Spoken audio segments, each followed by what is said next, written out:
Now I will demonstrate how to replicate the contents of a MariaDB server from one instance to another one here. So in order to show that, I have started a VMware Workstation here, and here I have installed two instances of Centos 9 streaming server, one here called A and one here called B, and the both Centos servers has also installed an instance of MariaDB server each. In addition, I have applied a terminal window in the both servers here in order to show how to configure those servers in order to achieve this replication procedure with the MariaDB server. So this is going to be my master server. So any change here in the database server, the MariaDB server, is going to be replicated from here to the other server here, the B server, which is going to be my slave server. So any changes here is copied and replicated here, so we have a live copy at any time of this A server to this B server here. But in order to achieve that, we have to configure the database server in the way I'm going to show you now. We will start to enter the configuration file for the MariaDB server, and that's done by pasting in this command here, and here we are going to enter the configuration file for the server, MariaDB server, and here it is. So here I have added two lines here. The first line is a binary log file taking care of the synchronization of the two servers. So here is also a position indicator showing where to copy from on each sessions of the replication procedure here. Here is an ID for this server. Each server has a unique ID, and ID for this server, the master server, is 101 here. Nothing else is necessary to insert here in the configuration file to achieve this functionality. So I'm going to write the configuration file here to disk and quit the editor like that. So now we have to update the configuration in the server. So we do that by restarting the MariaDB server like that. So now the just applied configuration lines is applied to the server. The next step is to enter the MySQL server, or MariaDB server in our case, like this. And here, if you have a look into the databases here, show databases, there are only those three databases here created in the installation procedure of the MariaDB server. Nothing else is applied yet here. So now we are going to create a user by this command here. This user, repli user, is granted the replication functionality for any slave for everything in the server by means of this password, which we only call password in this demonstration here. So this user is now added to the configuration here of the server now. Then we like to flush this configuration, this with the privileges to the disk here. We do that by this command here, like that. Then we can go into the other instance of the Centos server, and here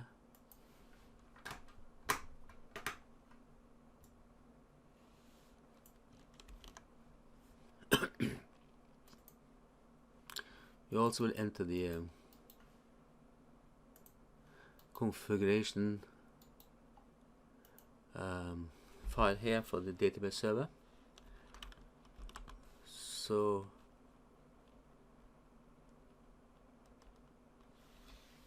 here we have all entered the file. So here we will also enter the same configuration lines here. This is the binary log file synchronizing the activity between these two servers. Here's the server ID for this server, the slave server. It's different. It's now 102, and here is some configuration line for the MariaDB server, not needed for the MySQL server if that is used. But now I have a MariaDB server, so I leave it like this. So here I escape from the editor by writing the contents to the disk and quit the editor here. So here also we have to restart the server.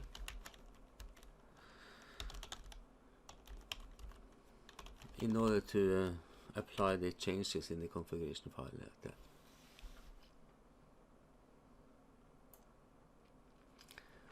Back to the master server here. So here inside this MariaDB server, we like to make a starting point backup, total backup of the server here. Copy to the which we will copy to the slave server to create a starting point for the replication work. But in order to do that, we like to block any users for the server to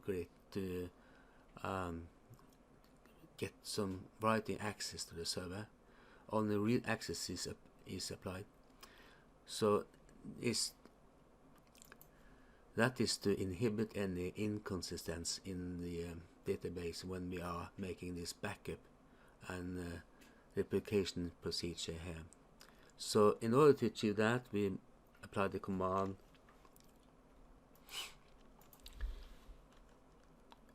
flush tables with read lock, like that. So now any user cannot write to the server, but everyone can read from it still. So that's to make sure that there are no inconsistencies in the database, which we are copying to the slave, with the database still staying here in the master here. So now we have to stay in this session here and unlock these tables when we are done with the configuration and backup routine here. So now we are going to make that backup routine, but then we have to apply another terminal window instance like this to do the backup work here and leave the session here like it is, in order to keep this locking of the database here. So now we are applying a backup command here, and we do that by pasting in this command here, Maria backup command with the backup utility to a target directory in the home directory here, where we have a folder called MariaDB backup folder. So we are using this binary backup routine here, so make sure that it's not only a logical backup but also a binary backup done in these settings here. So we apply this command here. So now the backup procedure is done for creating a starting point for the replication procedure here. So this backup is going to be copied to the slave server. We do that by the scp command with the R option to also copy the subdirects here, and the directory to be copied is in the home directory, and here we have the MariaDB database backup folder having this backup here, and that is copying to the root user for the other server. And now we have to have the IP address for the slave server, so we don't know that. So in order to achieve the IP address of the slave server, we go back to the slave server and apply the command ifconfig here. And here we see that the IP address is this one, so we are going to use that in the copy procedure here. So we are copying it to this server, which is 121.68.116.135, and we are copying it to the root folder in this server here, like that. A password is needed, like that. So now we are copying the backup to the slave server, the starting point backup. Here we are. Now back to the slave server. Here we will fetch the starting backup contents from the master server by first stopping the server, like that. So now the server stopped, and then we will delete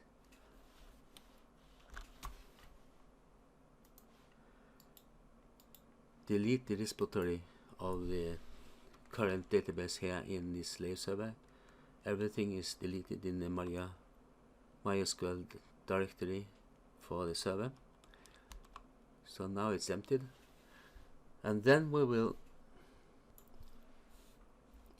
prepare the receive the backup, starting point backup, for copying back to this slave server by doing this command here. It's the same backup procedure as earlier, but now with the prepare option here. So now the backup is prepared, and then we will copy it to the proper directory here by the option copy back option here. So now it's copied back here. If you have a look into this directory where the database is saved now, it is in the varlib MySQL directory here. You see that the ownership of these files here is not MySQL, it's root. So you have to change that. So MariaDB MySQL is the proper owner of those files here.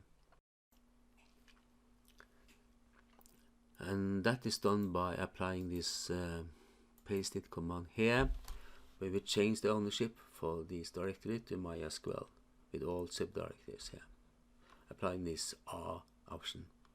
So now we have changed the ownership and have a new look into the to the directory.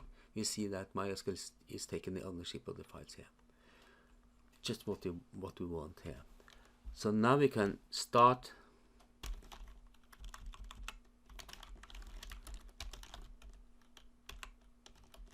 the database server here. So now we have successfully started the server. The next step is to make the connection between the slave and master server. So in order to do that, we have to go back to the instance of the MariaDB server here to see where the indicator, replication indicator, what that is now. So we apply the command show master status here, and then we have a report that the log file, binary log file, which is used here, is this file here, ended with 11 here, and the position for the next replication procedure is this 385. So that we need in the slave server in order to make connection to the master here.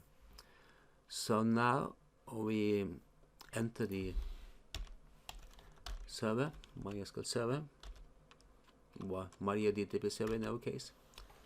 So have a look in the databases here.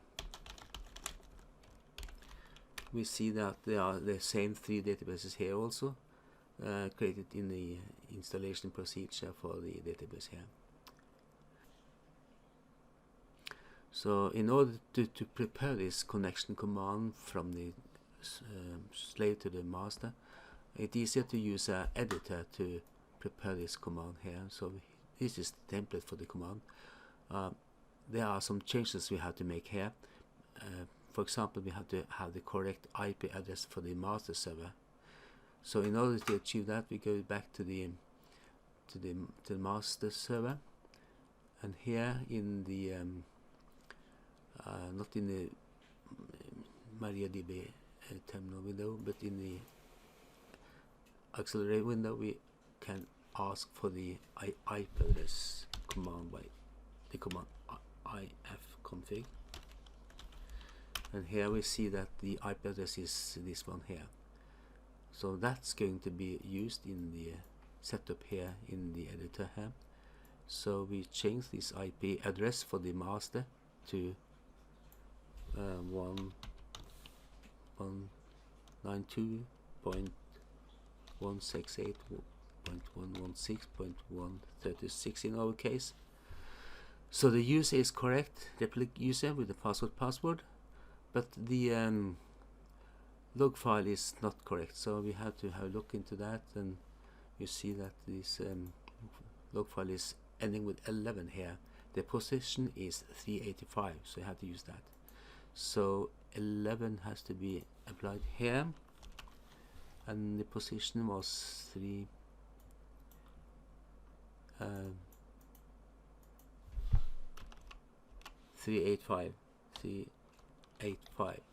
So now we have prepared the command to make the connection from the slave to the master.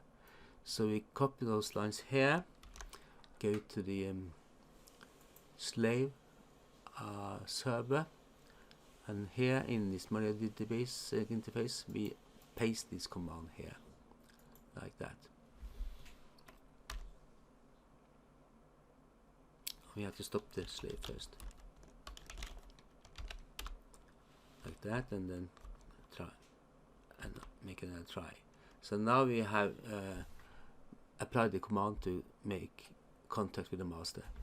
To see if that is successful done, we can apply the command show slave status with the option /\g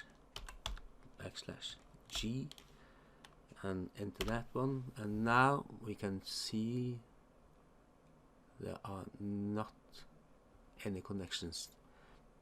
That is because we haven't started this server yet, so we have to start the slave. So now we try once more to see the status now. So have a look into the status report and see that we have yes here. So now we have the connections and the replication procedure is running correctly. To confirm that, we have to make a change in the master to see if that's applied to the slave. So have a look into the databases here. In the slave, we see that there are those 3 databases here, and in order to activate this terminal, we have to unlock the tables in order to be able to create some changes. Oh, sorry. Like that. So now we have disabled the locking of the server here. So now we can create another database here and see if these changes in the master is applied to the slave here. So we create a database test here.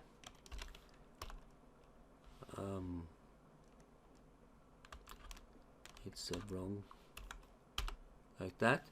Use this database here, test, and here we can create a table.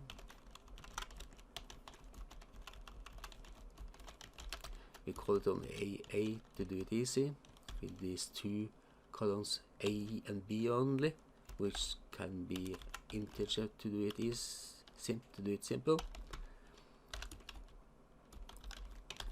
like that. And then we can insert some values here in the database, in the table. Insert into AA with its columns A and B with the values 1 and 2 to make it simple here, like that. We could see if that is correctly applied.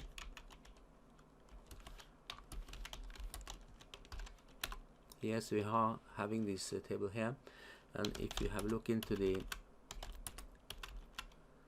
databases in the master, show data, we see that there are an additional database here called test now.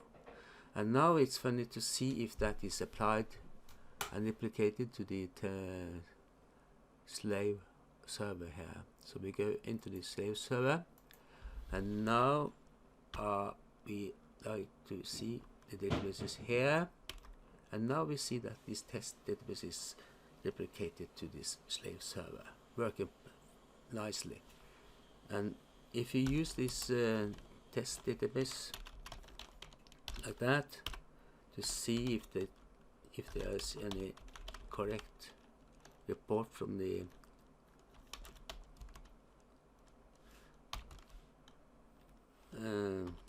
AA table, we see that we have got a replication of this server from this table from the master server. So mission accomplished. So we have successfully configured those two servers to be replicated from one master to a slave. Thank you for listening.